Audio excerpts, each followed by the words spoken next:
few days ago, President Trump issued an executive order temporarily banning travel from 7 Muslim-majority countries. And once again, chaos ensued in the world, with people hitting the streets and their Facebooks and Twitters with outcry.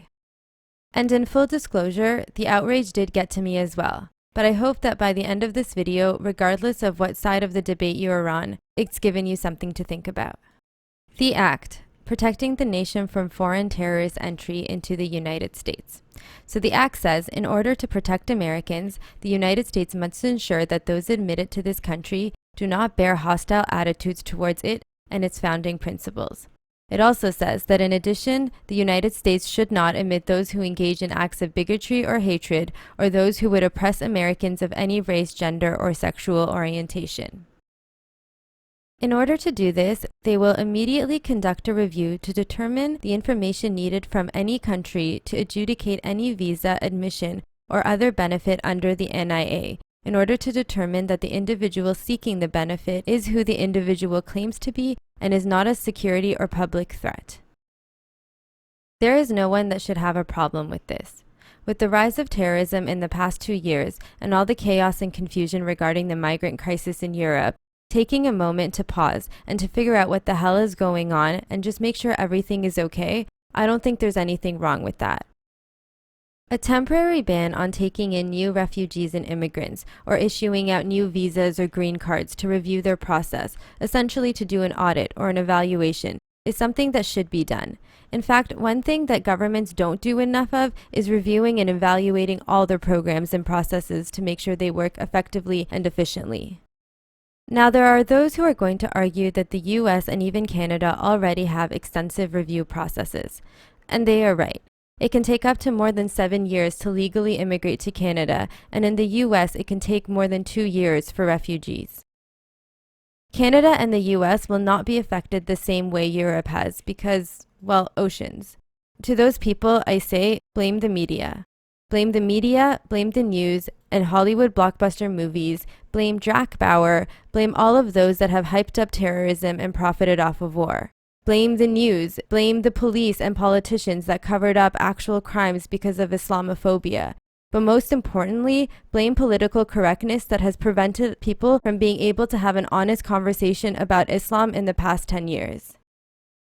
But this is not a general temporary ban on all immigration and related processes. On the contrary, there are only 7 countries that are included: Syria, Iraq, Iran, Libya, Somalia, Sudan, and Yemen. Here's the point where I have to disclose my bias, because my country, Iran, is on that list. It's no surprise that the left has got it wrong yet again. This is definitely not a Muslim ban. There are plenty of Muslims that are free to come and go as they please. Muslims from Afghanistan, Saudi Arabia, Pakistan, Palestine, Egypt, Lebanon, Turkey. In fact, none of the countries that have had citizens that commit the most amount of terrorism are on that list. Now, in the document, it says that more countries can be added at any time. But I mean, if you're going to state right in the same document that 9/11 is one reason you are implementing this ban, then maybe you should actually start with the countries that are responsible for it. Now, there are those of you who are going to argue that Obama picked these countries, and Obama also banned refugees. And you are right. The Obama administration originally flagged these 7 countries of particular concern in his waiver program, and in 2011, he had a 6-month ban on refugees from Iraq. However, there is a difference between what Obama did and what Trump is doing.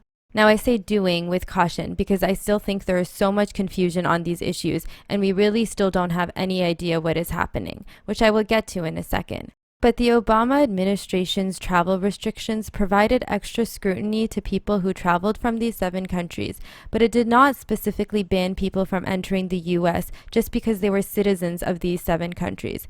All were still eligible to apply and get interviewed. They just could not utilize the visa waiver program. It was not a complete ban. Which gets me to the next issue, whether green card holders and dual citizens with current valid visas were also banned. This was about the time that I started getting triggered, because at first they said 30 days, and then they said 90 days, and then after they said it was 120. As I stated, I don't have a problem with a review process at all, or a full ban on immigration, and I don't have a problem with individual-based vetting either. but just an indefinite total ban on people who already have jobs and families in the States. And then there were actual reports of people getting held at the borders and turned back. I had friends and family members in the States not knowing whether they could leave the country or how long this was going to last. And for many immigrants, going back and forth is a way of life. And if they had happened to go and visit their dying sick grandparent for 2 weeks during this, and then were not able to come back for potentially 3 months, they could lose their apartments, all their stuff. They could lose their scholarships, even simply falling behind in work and school. That's not nothing. That's not just an inconvenience. I get the resistance of the left about being about facts and not feelings, but at some point, morality does come into play. And we are human beings, and people's livelihoods shouldn't just be tossed around without any warning. If you had given your all to succeed in something and that gets threatened, you would rightfully be distraught as well. Now, there are those of you who are going to argue that once again, this is the fault of the fear-mongering media. And you are right. According to the National Review, the plain language of the order does not apply to legal permanent residents of the U.S. and green card holders that have been through vetting and security checks. If, however, the Trump administration continues to apply the order to legal permanent residents, it should indeed be condemned. Justin Trudeau and various other sources have confirmed that the ban does not apply to Canadian citizens and green card holders, and there was a judge that exempted people with current valid visas from being turned away. But there were actually reports of people getting stopped and taken off of flights. And now there is still uncertainty about what's going to happen. The whole order is still currently being debated in court, and it is all a mess. Which is my other problem with this whole ban, how disorganized it was when it was introduced and then suddenly implemented. No warning. They didn't inform border control. They didn't give people a warning that this was going to happen. They didn't consult with anyone, and they are still making changes. And there are immigration lawyers, even conservative ones, that are advising Canadians in the U.S. and residents with the green card and visas, even those who are married to American citizens, to not leave the country until it's confirmed that all border control officials are fully debriefed. Another thing that I want to address is why Iran was included on this list. And once again, I will fully disclose my bias. I have already addressed the fact that many of the countries that had citizens who committed terrorist attacks were not included. However, Iran was, despite not having any deaths in the US or Canada as a result of Iranian citizens. Now yes, there was one case, one incident in 2006 when Mohammad Reza Taheri Azar ran a jeep into a crowd of people at the University of North Carolina. Thinking that he would be killed during this attack, he left a letter in his apartment saying that he wanted revenge for all the deaths of Muslims across the world that was caused by the US. He was a naturalized citizen born in Iran, and in 2008 he pled guilty to 9 counts of attempted first-degree murder and was sentenced for up to 33 years in prison. So here's what I'm not going to do. I'm not going to point out that this was one incident that did not result in the actual death of any Americans, regardless of whether you think that's a technicality, and that the individual will hopefully spend the rest of his life in jail or deport him. I don't care. I'm also not going to point out all the Iranian business owners, doctors, lawyers, directors, scientists that have contributed to capitalism, American society, and the world. I'm not going to point out the numerous Iranian artists and musicians that will never be able to return to Iran because they dared to perform with or as a woman without hijab. And what I'm not going to do is I'm not going to point out how anyone, regardless of their religion, culture, birthplace, or ideology, can get radicalized. That's what I'm not going to do. But I am going to address the statement that Iran funds terrorism because it's true. At this point, I want to yet again express that I am speaking for myself and my experience, and I am not an expert in the history of Iran, and I do not intend to generalize to all individuals who are or identify as Iranians. But in the past few days when these events were happening, the concern was not just the ban, but the fact that the Iranian government was not going to cooperate. I really do feel like it's important to express that the vast majority of Iranian people are against their government, even most of the religious ones. Just like Americans, Iranians are a proud people. Just like white people are tired of being demonized for slavery and colonization and want to be proud of their culture and history, Iranians want that too. And this regime took that away and has become a source of shame and embarrassment for Persians. We have a long history, a culture outside of Islam. In fact, the most celebrated Persian event is Eid, our New Year's, which has nothing to do with Islam. It is completely cultural. Why do you think we refer to ourselves as Persians and not Iranians? I mean, look at us. So when you say Iran funds terrorism, you can make that argument for any corrupt government. In fact, all corrupt governments. Actually, just about all governments, every single one. I can't think of a place where the government isn't corrupt. So I think it's guilt by association, the same way blaming all white people for slavery is. And there are people who are making this exact argument. The blame America and white people for everything narrative has been part of the left for a very long time. All current injustices in the world are in some way attributed to imperialism, capitalism, colonialism, and then just general whiteness. Many are arguing the crisis in the Middle East is America's fault. And when it comes to Iran, there is evidence that America helped overthrow Shah and helped Khamenei take over, the current regime that America is now at war with.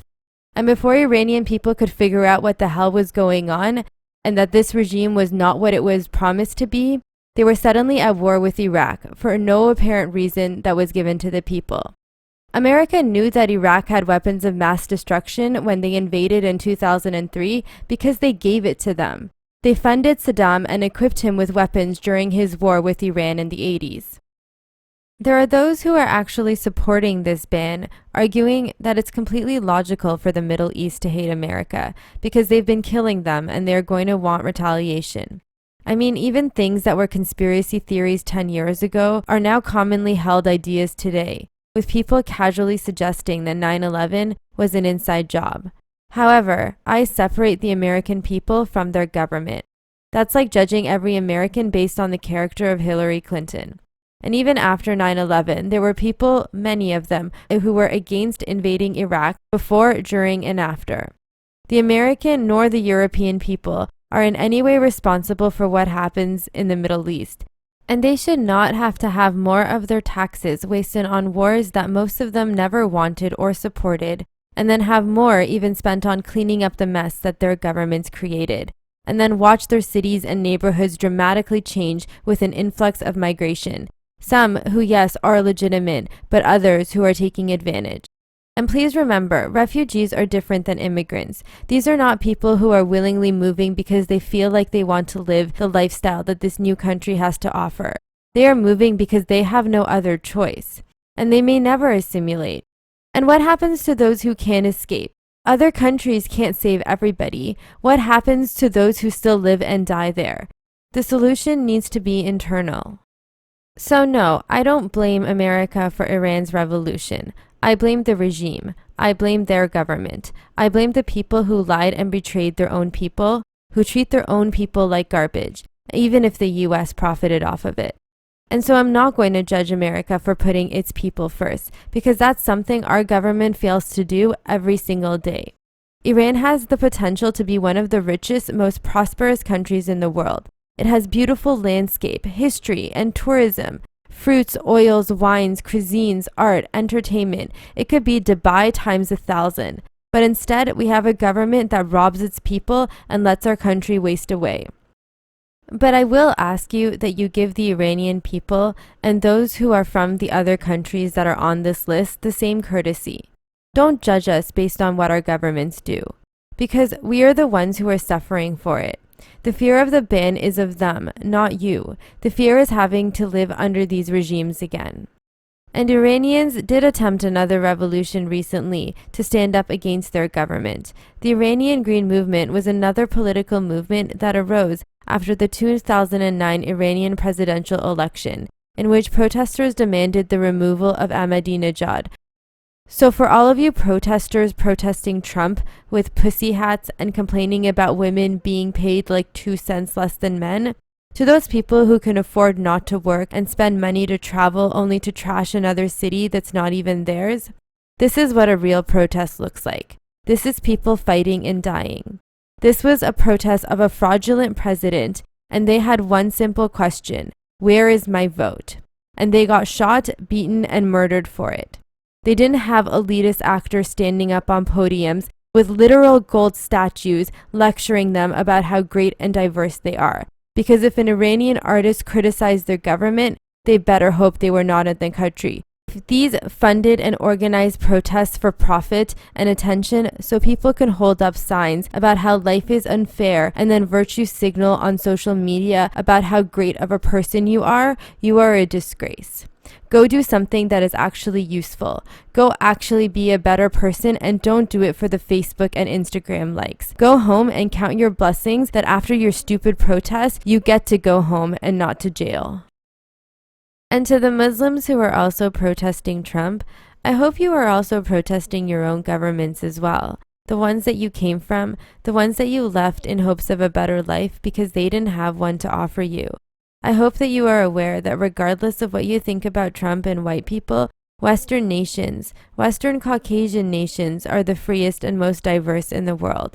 England, Canada, Australia are more and have always been more welcoming to immigrants than any Asian, Southeast Asian, Middle Eastern, or Latin American country. And I'd remind you that every culture has racists, including yours. Now, there are those of you who are going to argue that the ban is not justified because of the incredibly tiny percentage of Muslims who commit acts of terrorism in the USA. And you are right.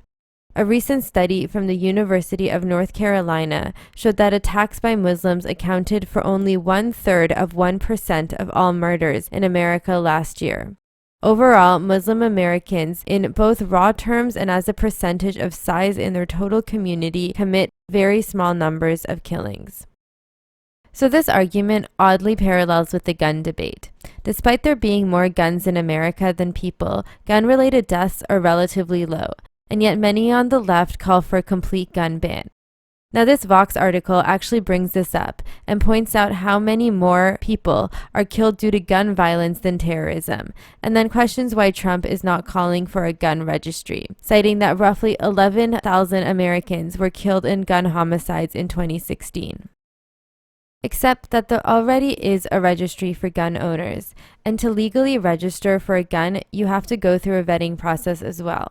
Moreover, they don't specify if these deaths are the result of legal or illegal gun ownership, and people who illegally have guns have them illegally regardless of whether there is a registry or not.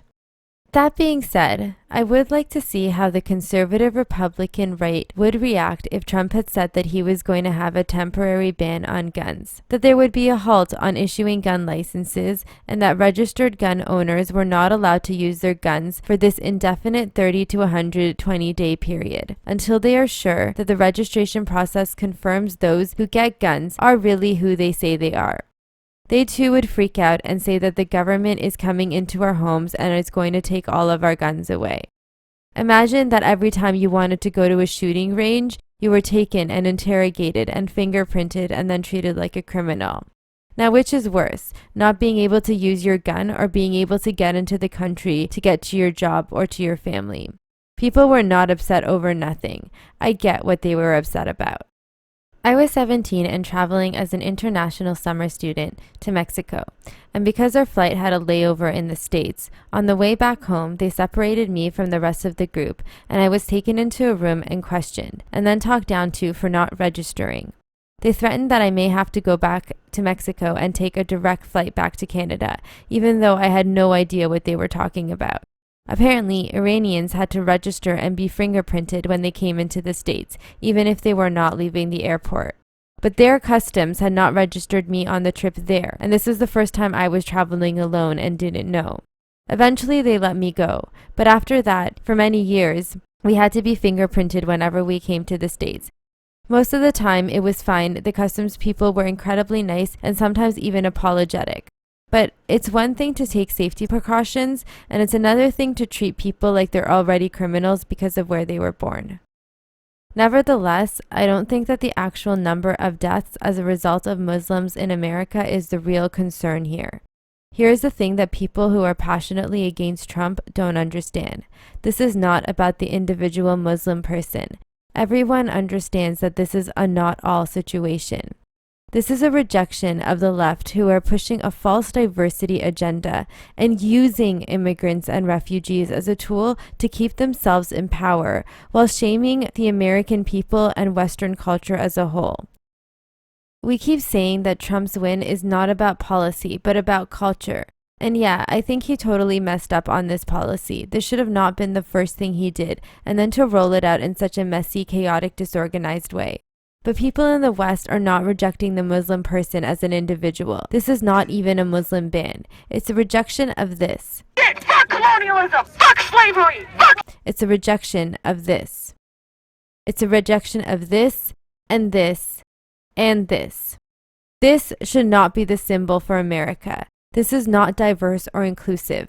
This does not represent me or the majority of women or men in America or in the world. This does not represent all cultures. It is representative of one specific group. These people can't see the hypocrisy in calling Pepe a hate symbol and then using the hijab, something that is actually currently being forced on many women, not the ones who freely choose to wear them, and using it as a symbol for freedom in America. This symbol is not about individual freedom. It's about making the personal political. It's putting government and politics into our everyday lives. It's spitting in the face of the separation of church and state. And that brings us back to political Islam. People are not rejecting the Muslim people. They are rejecting those who want to put religion into the government and use it as a rule of law. There is no denying that this is the stated goal of many of these terrorist organizations. They outright say this. They say their goal is to spread the rule of Islam, and only their version of Islam at that. That's why the real victims are the Middle Easterns, and that's why they need to reject this. And the mass majority are, which is why they are dying. But the separation of church and state, this is what would save their countries and mine. And this is the solution that the Muslim majority countries need to come to. That your religion has no place in politics. The freedom of religion means you are able to practice your religion as a personal and private thing. Everyone should be free to practice their religion any way they want, but you don't get to enforce it on others. You don't get to judge people because they don't understand it. And I mean, you don't have to showcase and advertise it either. And if you are a Muslim in America and you have these freedoms, then you should also be standing up and protecting them, because you are at more risk than white America if groups like ISIS get their way. And in the end, whether you're a regular American, immigrant, Muslim, whatever, we've lost. The people have lost. And once again, the ruling class have been successful in distracting us and turning us against each other. Identity politics has pervaded again.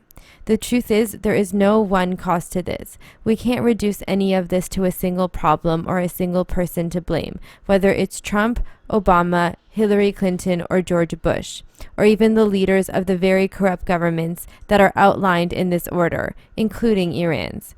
So I ask my fellow Iranians, please don't react. Don't get outraged. Please be patient. This is temporary. Wait 3 months and see what happens. But don't prove to them that we're angry and intolerant. Don't lash out. Just continue to show the amazing things that our people have to offer. And hope that one day we can take our country back as well. Thanks for listening, and please remember to like, subscribe, and comment. Or else.